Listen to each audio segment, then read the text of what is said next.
Le cercueil d'Anita entre dans l'église Saint-Vincent-des-Verts, suivi d'un plus petit, celui de son enfant à naître. Dans l'assemblée, parmi les proches, il y a aussi des enseignants.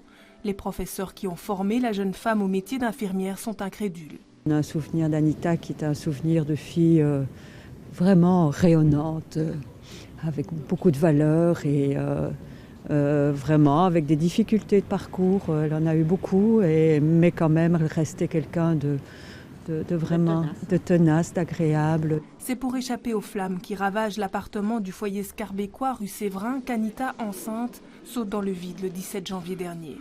2 de ses enfants sont grièvement blessés et toujours hospitalisés aujourd'hui. Autour d'eux, d'une petite sœur indemne et du papa, des parents et des habitants se mobilisent. Ensemble, ils lancent un site internet pour encourager la solidarité autour de la famille.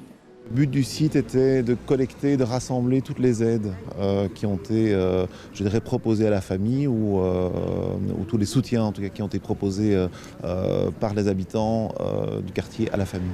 Mais à côté de l'émotion, il y a aussi de la colère. Des voisins d'Anita attendent toujours que le foyer Scarbécois prenne ses responsabilités. Retourner au quartier, c'est un peu douloureux pour nous.